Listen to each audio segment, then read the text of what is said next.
bem-vindos a este pequeno vestígio da cidade romana de Olisipo. Concretamente, encontramos no interior de uma estrutura que se chama criptopórtico.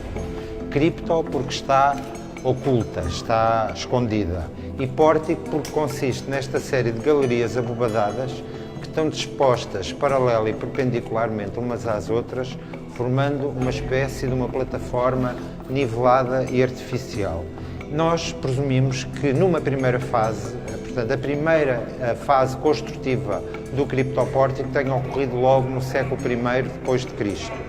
logo nos inícios. Isto porquê? Porque se olharem bem para esta galeria, onde reparar que ela tem troços distintos e que estão ligeiramente descentrados uns em relação aos outros. Temos, por exemplo, este troço todo, ele feito em cantaria, integralmente feito em cantaria, onde podemos reconhecer este tipo de silhar, que tem uma moldura à volta, no centro do qual se destaca uma espécie de uma almofada, que são os chamados silhares almofadados. E depois, estes outros troços que nós vemos aqui, nomeadamente este sob o qual nós nos encontramos, têm um sistema construtivo diferente, onde reparar, ele é feito em argamassa, onde reparar também que ainda se consegue reconhecer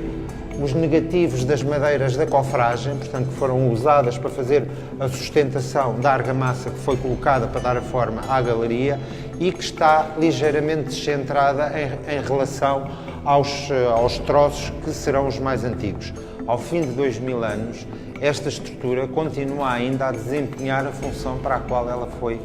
construída, que era precisamente comportar a construção de outros edifícios por cima. E, portanto, nós não temos nenhuma evidência arqueológica relativamente a esses edifícios, não sabemos que edifícios é que estariam construídos por cima desta plataforma. No entanto, dada a localização, tudo indica que seriam estruturas relacionadas com o porto de Olisipo e com a atividade mercantil e atividade comercial e económica da cidade de Lisboa, portanto da cidade de Olisipo. E portanto temos a zona industrial da cidade que se desenvolve para norte, temos para o lado nascente, temos a cidade propriamente dita de Lisboa, que se desenvolve desde o castelo até às margens do Tejo, e portanto nesta zona daqui temos sobretudo a cintura industrial da cidade de Olisipo. Portanto, nós não temos consciência, não sabemos se as pessoas que viveram durante essa altura, se alguma vez tiveram noção ou tiveram conhecimento daquilo que realmente existia aqui por baixo do chão e, portanto, sobre a qual essas pessoas circulavam. Apenas na sequência do terremoto de 1755, quando se procedia às obras de reconstrução da cidade, é que ela vai ser identificada e registada pela primeira vez. Nessa altura, os eruditos que vão fazer a interpretação da estrutura, eles vão identificar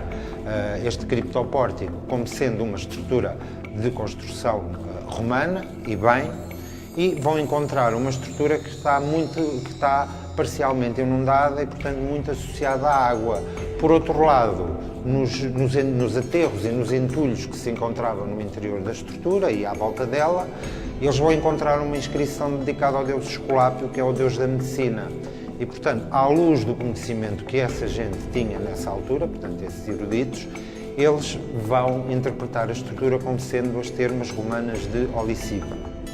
Considerando precisamente o caudal de água que corria aqui dentro, a Câmara Municipal de Lisboa vai mandar estancar e vai mandar fechar esta estrutura e converter este criptopórtico numa espécie de uma grande cisterna. Entretanto, podem reparar que no fecho das abóbadas existem uma série de orifícios redondos que correspondem aos locais onde estavam instaladas as bocas de poço, corresponde a bocas de poço, onde havia poços para as pessoas, para os locais, as pessoas residentes aqui na zona, fazerem o abastecimento de água para o consumo do dia-a-dia. Por outro lado, estas águas, já no século XIX, em especial na segunda metade do século XIX, vão começar a ganhar fama de serem águas milagrosas, águas com poderes curativos. E então há um poço, que era o chamado Poço das Águas Santas, onde a população de Lisboa e mesmo pessoas de fora vinham de propósito buscar água, porque se acreditava que estas águas eram muito boas para problemas de pele, mas em especial para problemas de olhos. A água normalmente encontra-se a este nível, a esta marca d'água que podem observar nas paredes ao longo de todo o monumento. Podem ir reparando que esta galeria tem pelo menos duas características, é as nascentes e esta fenda enorme que percorre todo o teto da abóbada, todo o fecho da abóbada, desce naquela parede e rasga todo este pavimento sobre o qual nós nos encontramos. Portanto, como estas águas vêm de norte em direção ao Tejo, elas encontram este obstáculo no seu caminho e, de uma forma oportunística, como ele tem esta fenda, elas irrompem através dele e é então que fazem a submersão parcial do monumento. Esta fenda é descrita logo a seguir ao terremoto de 1755. Aliás, ela é a razão por que se chama esta galeria a Galeria das Nascentes e, portanto, na altura terá sido também mais um argumento que esses eruditos utilizaram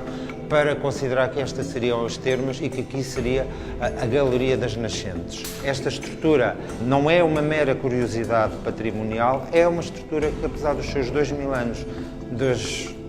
10 terremotos ou mais terremotos que ultrapassaram, apesar da fenda enorme que ela tem aqui, ela continua ainda ao serviço da cidade de Lisboa e continua ainda a executar, acho que bem, as funções para a qual ela foi edificada, que era precisamente comportar outros edifícios.